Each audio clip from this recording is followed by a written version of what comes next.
Alright, hello and welcome to episode 6 of Literarily Dead. We are doing royalty today for our topic, and I'm so excited. Yeah? I'm so very excited. I'm excited for you. Okay, so...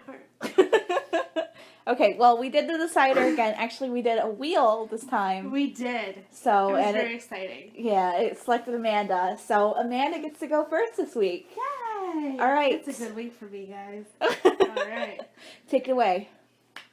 So, for this week, I decided to talk about the most impressive library in the world. And it was also the site of probably one of the most tragic events that has ever happened in the history of cultural material. Okay. And it's still something I'm not over. Okay. Which is the PowerPoint of why I'm not over it. Yeah. And of course, I'm talking about the Library of Alexandria. Okay, so people talk about the Library of Alexandria, but was it actually a real place? It was a real place. Okay. So it's a real place, and I'll get into the history about it, but it was the center of cultural knowledge of the classical world. Remember how I was talking about the Archimedes palimpsest and Yeah. some of Archimedes, those original scrolls were in the Library of Alexandria. Oh, okay. And it was burned. Oh. And it was destroyed, and all of that classical knowledge was lost. Oh my god. So there is this PowerPoint I keep telling Jean about, and I told her I'd give her the details. But I have this friend who made this PowerPoint. It was 3 slides long. Uh-huh. And he showed me a slide of scrolls, a slide of fire, and then a slide of ash, and the end said the Library of Alexandria in 3 slides. And it was really upsetting, and Oh my god. it was terrible. That's unnecessary. Yeah. So that is the PowerPoint I keep referring to. Okay. And it breaks my heart every time I think about it. Oh my god.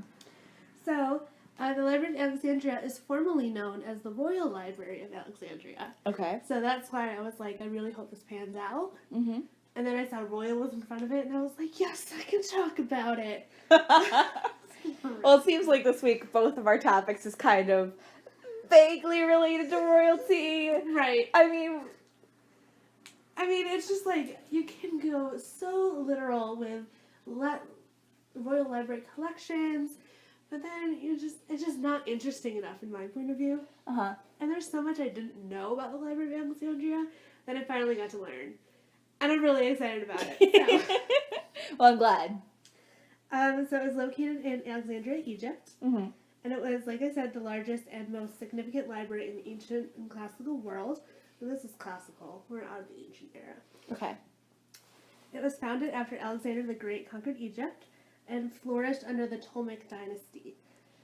So if you're not a crazy Egyptian nerd like me, you may not know this about the famous Queen Cleopatra. Mm-hmm. Everyone is like, oh, she's the most famous Egyptian queen. She wasn't even Egyptian. She was Greek. Oh. And so it really bothers me when, like, civilization games choose her to be the ruler for Egypt. Because I'm like, okay, I get it. She's the last Egyptian queen. She wasn't even Egyptian. She was Greek. And it makes me angry. She was born in Egypt, but her lineage goes back to the Greeks. And it just fucks everything up. Oh my gosh. But she was the last queen of Egypt because the Ptolemaic dynasty is the last dynasty of Egypt. So the library was founded specifically by Ptolemy I, who was the successor of Alexander the Great. The important thing to know about the Ptolemaic dynasty is that unlike other places where Greece took over, they did not impose their Hellenistic culture. They really made Egypt a hybrid culture between Greek and Egyptian. Okay. So they got to keep their gods, they got to keep their temple, their style of architecture, their religion. The most notable hybrid is mummification. Oh. So the Egyptians continue to do mummification, but instead of doing idealized portraits of the people for their funerary masks in gold, it became more of a commodity that everyone could become a part of. And instead of doing idealized masks, they started painting the masks. Oh. And they were extremely realistic of the person who died. Oh, that's so cool. That was the Greek influence, because they were very very much when it came to common people about their real self. Oh. So that's just one way that there's this hybrid. And so I bring that up because the structure, we think, of the Library of Alexandria had the columns of the Greeks, but all of the contents were on papyrus scrolls. Holy shit. Yeah. So the Royal Library was only part of a cultural complex. It was in the royal part of the city. So you have the library, but next to it you have the Museum of Alexandria, and then attached to that is basically an astronomy tower. There's a zoo. It's a place for academic and scientific research. It's basically a college. So the museum is like the traditional museum where they don't show anything. It's just a place for scholarly research. So that's what they were using it for. But like they have a zoo and astronomy tower. Like how cool is that? So no one is sure how many scrolls were in the library, but scholars believe that at the height of the library, it had around 400,000 scrolls. Oh my god. Some scholars put it as high as 700,000. Jesus Christ. This is a big library. This is a big ass library. Oh my goodness. And then when Cleopatra married Mark Antony, she actually received 200,000 scrolls for the library as a wedding present. Like, someone give me 200,000 books for my wedding present, please. Just saying. I'll get working on that. I have a year. So, because they have this Greek influence, they're super invested in scholarship and the arts. So they're fucking funded up the ass. Where you get museums today, they can barely afford to pay their staff. There's a huge staff working at the Library of Alexandria. They have head librarians, they have scribes, they have catalogers, like, fucking crazy. This is crazy sophisticated. Oh my god. So, they had scribes that worked to translate texts onto other scrolls. So basically, if it was written in, like, Hebrew, they would translate it to Greek. And that was just their job all day long, was to translate shit. Oh my god. And rewrite it in their language. Like, what? The library was so well funded that it included trips to book fairs in Athens and Rhodes. Another way the library was able to acquire the scrolls, reportedly, was by searching all the ships that came into the harbor. At this time, Alexandria was the hub of trading through their ports. Like, the biggest trading center in the world at this point. So they're searching all the ships, and if they find a book, it's taken from the ship, brought to the library, and then there's a discussion on whether or not the book should be confiscated, or if a scribe should copy it right there and then. Oh my god. Sorry, bro, you just have to fucking wait here until your book's scribed, and then you can have it back. Right. Yeah, that's basically what they said. Incredible. It held original copies of works of famous philosophers, playwrights, and scientists. Like I said, the original works were Archimedes. Greek was the main language used in the library, but the second most popular language was the library that was in Egyptian. So this is what I found really cool, because we have a hybrid culture going on. Some, I just cut this out. Oh yeah, okay, so Ptolemy I actually asked Egyptian priests to bring historic scrolls that detailed their culture and traditions, so that Greek scholars could read them and understand more about their culture. That's cool. Like, how cool. Like, Ptolemies, man. I like the Ptolemies. Even though they're not Egyptian. That's fine, I guess. Okay, so. Where was I? So, you have Greek and Egyptian that these books are in.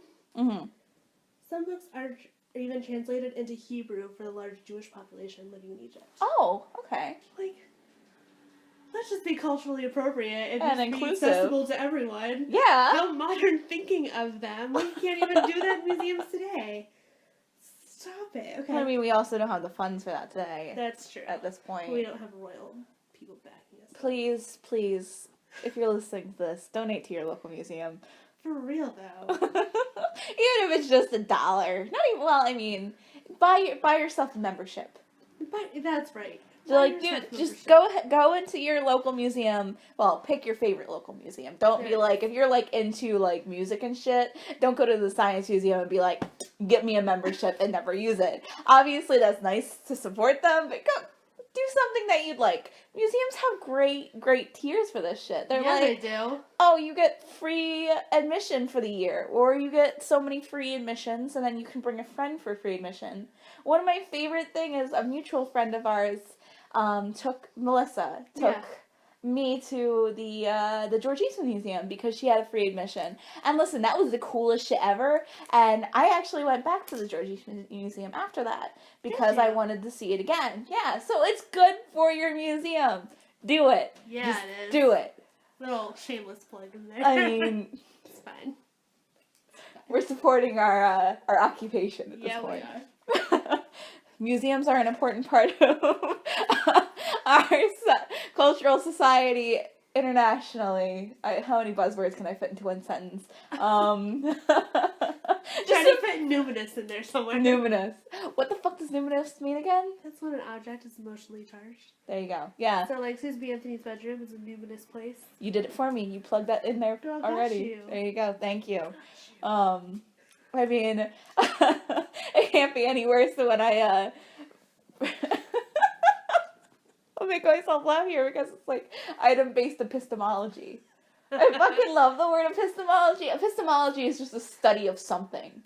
Right. And basically it's applied to museums because epistemology, we study something, which is, so if it's an item-based epistemology, that's basically what museums are about because we hold items and we're showing off that, item-based epistemology there. Damn right we are. Yep. Thank you, Professor Nystrom, for that lovely buzzword. Alright, okay, anyway, keep going. Sorry. We got on a huge tangent there. Huge, it's fine. So, you would think that there's just be like normal topics in here, you know? For an Egyptian city, it's gonna be normal, right? Now, there are books on Zoroastrianism. It's that one religion that I cannot pronounce. And even Buddhism. Books on Buddhism in this freaking library. Of course, written in Greek. What? Alright, let's do that. That's fine. Yeah. It's because they had trading posts over in Asia. Oh. So, of course, Buddhism is going to start becoming a thing because, well, Buddhism is a thing at this point. We're almost in the current era. Yeah. Wait, when was this again? This is like 145 BCE. So we're really close to the current era. Oh. We are at this point in history, we are closer to Betty White than we are the Great Pyramids. Like, let that sink in for a minute. Yes. Fucking Egyptians are fucked, man. Like, I can't think about their timeline without being like, what the fuck? Yeah, Cleopatra is closer to us than she is the Great Pyramids of Egypt. Like, that's crazy to me. They were ancient in her day. Yeah. Yeah. So, that says something. Yeah, let's keep going. Okay. We'll tackle that, like, my mind's just not wrapping around that. Keep going. You might just blew. Yeah. Okay. So in order to make room for new acquisitions, Ptolemy III created a branch library in a newly built temple called, I'm going to butcher this, Seraphim? Seraphim? Seraphim. Oh. Seraph. P-E-U-M. Oh, yeah, Seraphim. Seraphim? Serapheum. Yeah, whatever that is pronounced, however that. I don't know how that's Woes of podcasting. See, if we wrote a research paper on this, we wouldn't have to fucking pronounce it. That's fucking right. So, I'm just astounded that they came up with branch libraries. Yeah. And so the Library of Alexandria is like in the middle of, hold on, it's really on the like, it's on the south side of the royal wing of the city. Mm-hmm. This temple is on like the south side of the commoner part of the city. Oh. So it's completely separate part of the city here. Yeah. So they have actually a really sophisticated method Mm-hmm. for cataloging the scrolls, and it's just like, why can't museums get on board with this? So each book's title, author, editor, place of origin, line length, and if the manuscript was mixed or unmixed was recorded. Oh. So this mixed thing is mixed meaning that the scroll contained more than one work. Mm-hmm. Unmixed meaning it contained many works. Oh. Did I say that right? Mixed meaning the scroll contained more than one work. Unmixed meaning it contained only one work. I think I said that right. Yeah, you got it. There's even a standardization of quality Mm-hmm. and payment when it came to the scribes. So they would be paid on the quality of their line and how many lines they could write a day. And there was like a standardization of like, if it was high quality and they wrote 100 lines a day, they got the maximum amount of pay. Mm-hmm. If it was like an A quality and they could got like in the middle, they'd get like a middle pay. And for the lowest quality, of course, you'd have lowest pay. Yeah. But it was just like, fascinating. Way to be Absolutely incentivized. Thank you, Library of Alexandria. You're a great example. So, how did the library become destroyed? Yes. We all know it's by, well, most of us know it's by a fire. Yeah. But no one really knows the answer as to when. So, some sources, in the very, very beginning, Mm-hmm. well, like colonial, when we're over in Egypt and we're fucking shit up and we're digging shit out of the ground and then we're taking back to our own countries, back in those days, so like 1800s,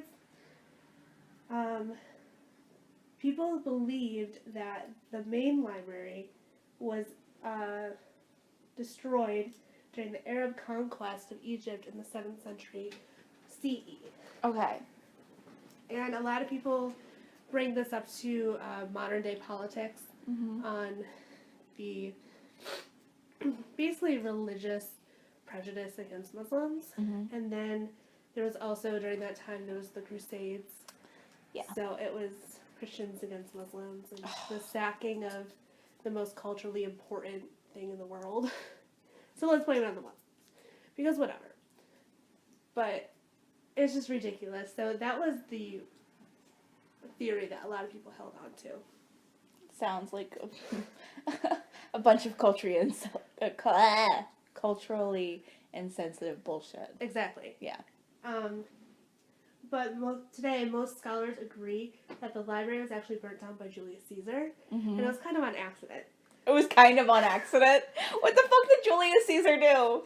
So, when Julius Caesar married Cleopatra, Mm-hmm. there was a civil war in Egypt going on between Cleopatra and her brother Ptolemy the 13th. Mm-hmm. Because they were married at first, but she claimed the right to the throne because she was older Mm-hmm. than he was. But Caesar had sided with Cleopatra, and the enemies, so Ptolemy's ships, were closing in on them. So Julius Caesar had the bright idea to set them all on fire.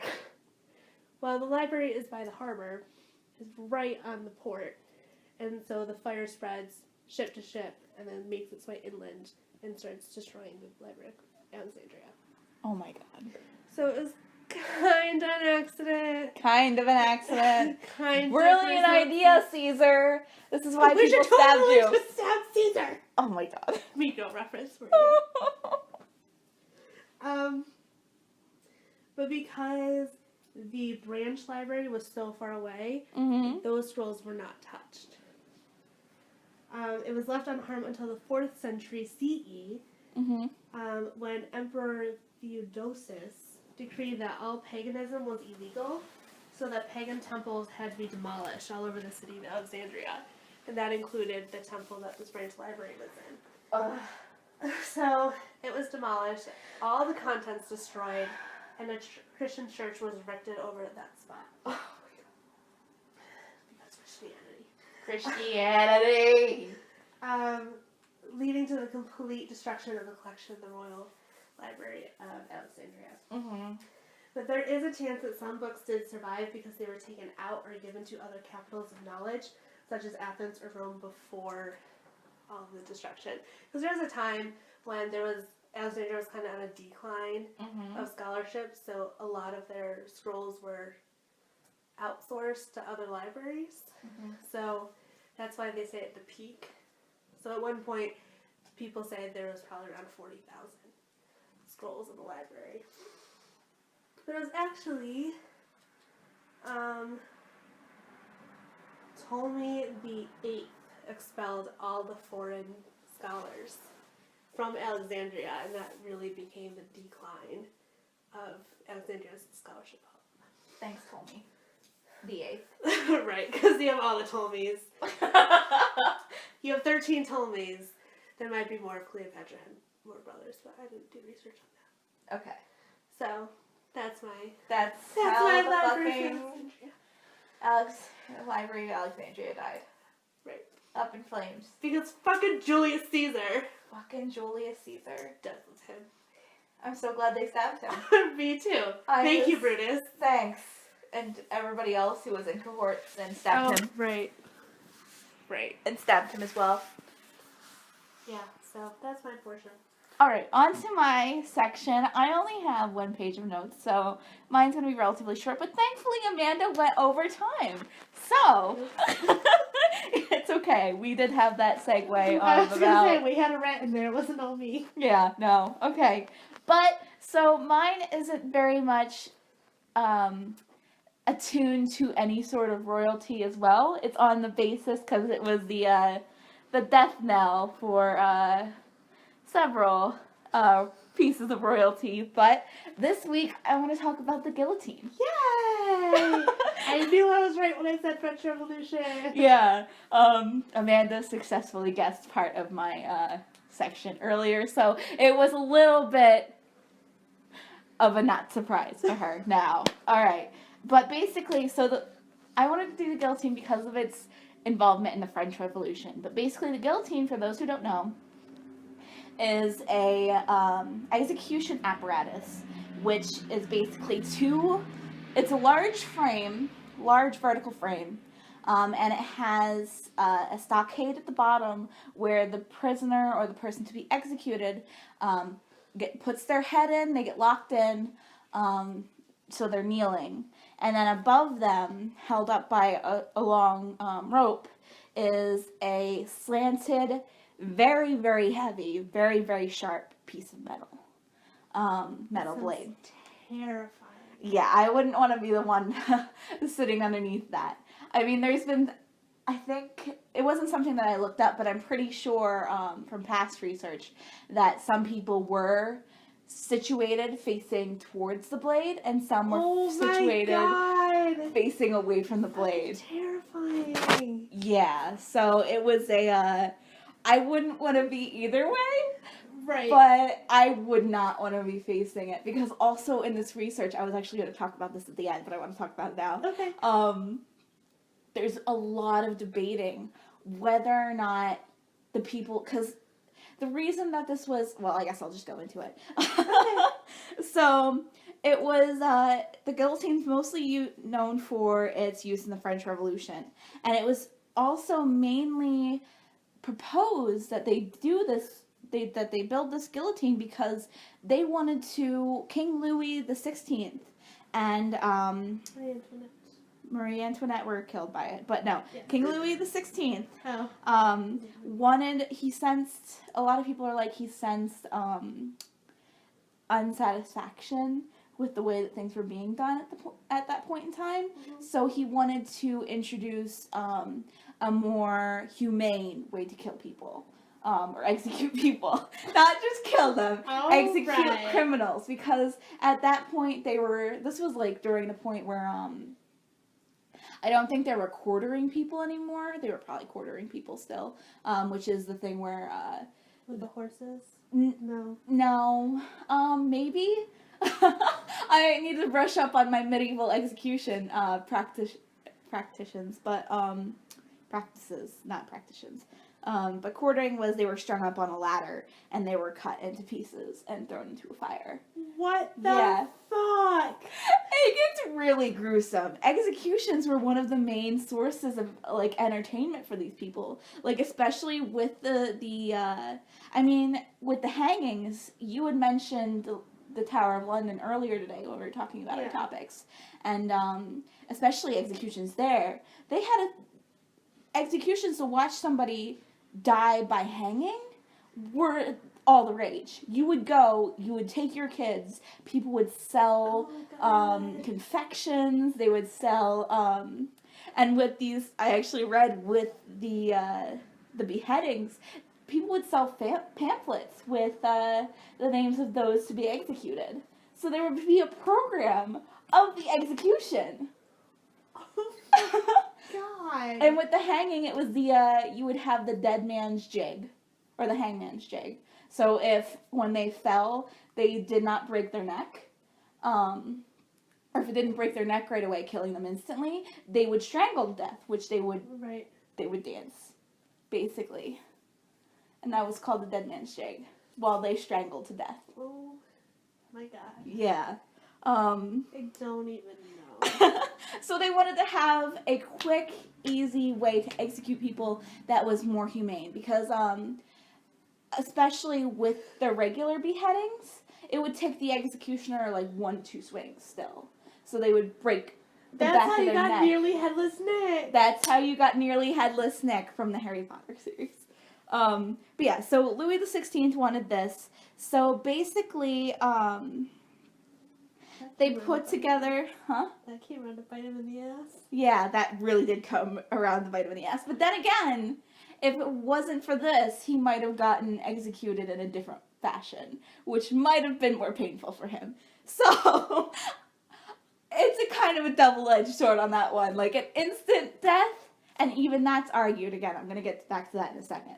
But, so the guillotine comes after, and is influenced by several guillotine-like devices that were in the past. So some of the inspirations for it was the Halifax gibbet, which was also used in England, I do believe, which was basically the same setup, but you had a sword or an axe attached to a large weight that would be. God. I'm just sitting here thinking, like, if that sword or axe isn't big enough, you're gonna get your neck cut, but you're also gonna get crushed, and it can't be fun. It can't be fun.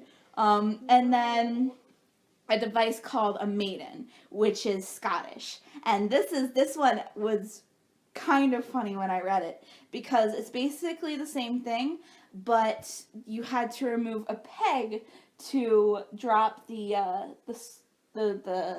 blade down onto the, and there wasn't a stock on it. So they would willingly set their head there, and you couldn't move.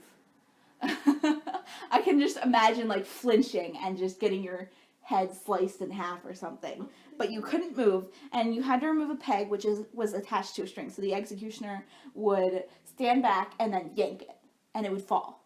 So the fun fact on this one that I read, this is why I'm talking about this one much more, is if the condemned had been caught stealing an animal like a horse or a mule, they would attach the string to the mule or horse and have them run away, causing the execution by that animal.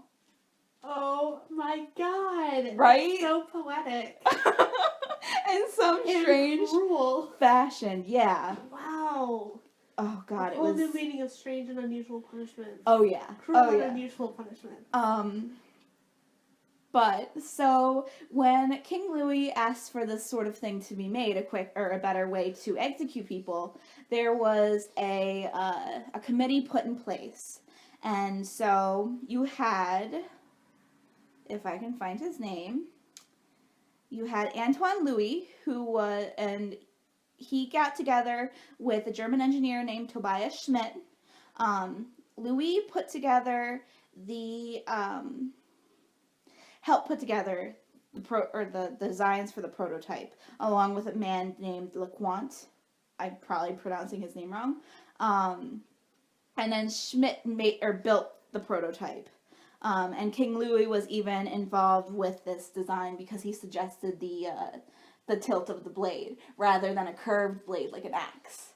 And there was also a man named, he was a physician, Joseph Ignace Guillotine, probably, which is what it's named after. Oh, yeah.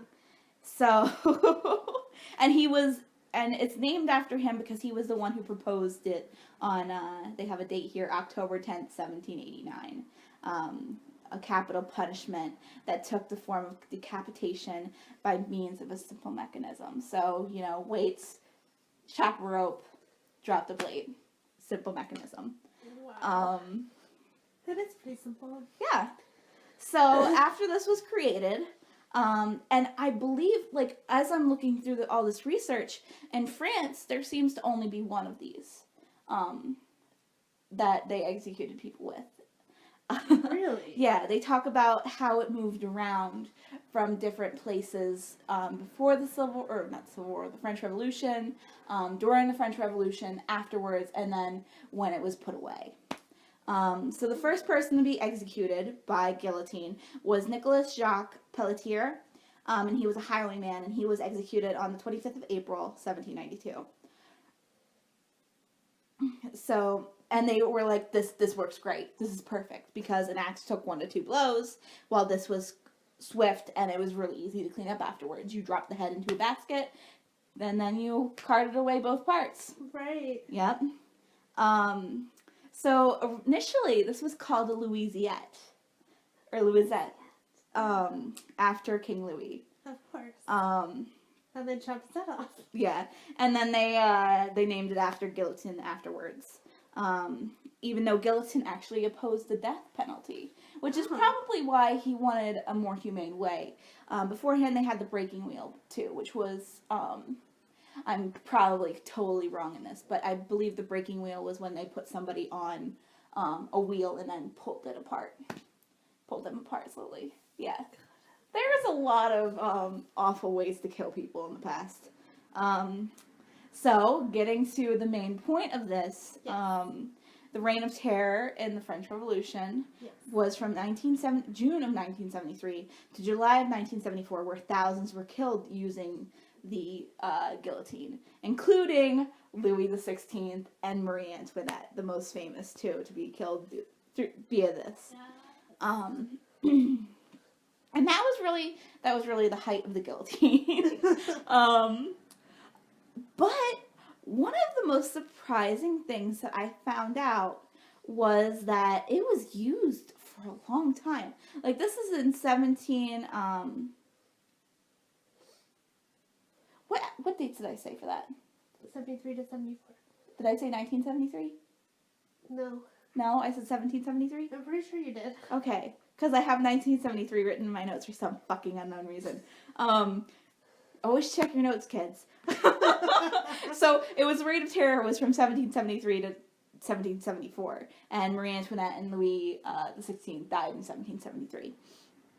But, like I said, this was used for a long time. So, France did away with with that sort of, I think, just execution in general in 1981. Mm-hmm. So, the last person executed by guillotine was in 1977. Wow. Yeah, it was that's like... What? Is it the same guillotine? No, I'm pretty sure they would have built a different one at that point. You never know. If they're I know. Sharing this one. Oh my god. Just, being... That's so morbid, but think about, if one of the last thoughts running through your head was how you're being killed by the same guillotine that got fucking King Louis the 16th. Oh my god, I would just sit there. I'd just be like, alright, well, I guess this is it. I mean, that's what you're supposed to think. I mean, yeah. That really is it. But the man, the man was Hamida Jandobi. I'm so mispronouncing his name. We should probably learn French. Well, no, this guy was, not from France, or he was foreign, but, he had killed his, lover, or something like that. But he was also the last person to be executed in Western Europe. Yeah, so But some more fun facts about the guillotine. Lay them on me. I'm ready. The last public guillotining in France was of Eugene Weidmann, who was convicted of 6 murders and was beheaded on the 17th of June in 1939. So after that, they became more private affairs. Gotcha. I say affairs, but obviously they're not, in the U.S., they're not inviting like droves of people to come see somebody getting a lethal injection. So, That's true. and again, Unless these he's were like such a huge asshole. Oh yeah. So another fun fact is that I hate saying that when it's regards to dark You should tourism. say death fact. A death fact, okay. Well, another death fact is the guillotine was actually used by Nazi Germany between 1933 and 1942 to execute. Really? Yeah, it was used by Nazi Germany. And they executed 16,500 prisoners, including 10,000 executions between 1944 and 1945 alone. Wow. Yeah, so I had no idea about that. Yeah, that was something I was really surprised to learn as well. But the last thing I'm going to leave with us is a few nicknames for the guillotine, which was, they have a huge list here that I put together. It's the Regretful Climb, the National Razor, the Fanlight, the Widow, the Silence Mill, the Louisiette, or the Louison, which was the original one from the name of the prototype. It was actually because the guy's name was Antoine Louis, not King Louis. Okay, so I'm correcting myself already. I think the King Louis makes more sense. True. One that I like, which is Madame la Guillotine, Mirabelle, the Machine, the Cutter, Capet's Necktie, Capet being Louis XVI, the Patriotic Shortener, the Half Moon, Woods of Justice, Charlotte's Rocking Chair, and the Goncourt Prize for Murderers. Wow. And as I was saying earlier, this is actually not going to be the last thing that I leave you with. The nicknames aren't. What I was saying earlier is it was highly suspect that this wasn't actually a quick way to murder somebody. Really? Because of how swift the blade actually was in cutting off the head. Several doctors actually would sit next to the basket, and there was one who, in particular, who took notes that when the head was chopped from the body, it was so swift that the brain didn't have time to shut down. So the murderer who had his head cut off, sat there and his eyes would flicker, the muscles would have spasms, but then he would look directly into this doctor's eyes, and then close his eyes, and then they would call out his name. He would open his eyes again as if he was recognizing his name, look at the person, and then close his eyes for a final time. What? So the person is rumored to be alive for at least 5 to 6 seconds after death. So is it humane or is it not? I mean, terrifying. Yeah, it's really fucking terrifying, but it's such an interesting thing to think about. 'Cause it's like, do you register the fact that you're in pain? Or... Right. I mean, you're gonna be dead in a few seconds anyway, but is that agony? What is it? Because obviously you can't speak once your body is chopped from the rest of your... Right. Oh I don't know. Yeah. Huh. Wow, I'm having, an existential crisis right now. Right? That's how I felt earlier. Yeah, it's crazy. But that's it for my section. Well, if anyone would like to learn more about the French Revolution and that kind of guillotine shit, I have a great book recommendation. Okay. A literary person. What recommendation do you have for them? So the fun fact I have about the French Revolution and this guillotine shit is Madame Tussaud, the famous wax museum. Mm-hmm. She got her start in the French Revolution. Oh. Because people would bring her the heads. Oh, yeah. And have her create the death masks out of wax. And that's how she, like, well, she was pretty well known in France beforehand. She was actually an art tutor for King Louis's sister. Mm-hmm. And then, but after the whole shit happened with the monarchy, she moved back with her, the guy that taught her everything, and they would break her heads. That's And she would morbid have to do and wax amazing. shit. So, the book I have is called Madame Tussaud, Mm-hmm. and it's by Michelle Moran. And Michelle Moran is one of my favorite authors of all time. And she only writes about powerful women in history. Mm-hmm. And Madame Tussaud is just like, that's a trip. Like, that's a fantastic novel. And Oh my god. it does get really morbid with the whole... I'll have to read it. It's fantastic. I have it downstairs. You have it downstairs? Give it to me. Okay. Give it to me. I will borrow it. I will read it. But for everyone else, you can go on Amazon or anywhere else. You should buy that book, Michelle Moran, Madame Tussaud. It is amazing. Oh, God bless. You should do a book recommendation every episode. Oh my god! Yes, let's do it. All I'm right. gonna do that. Okay. Look out for Amanda's choices. We'll work on a name. All right. So next week, what do we have? Medical. Oh, that's so easy for me. I know, it's so easy for me too. Oh! But anyway, thank you for listening this week, and we will see you next week. With episode 7. Yay! Bye!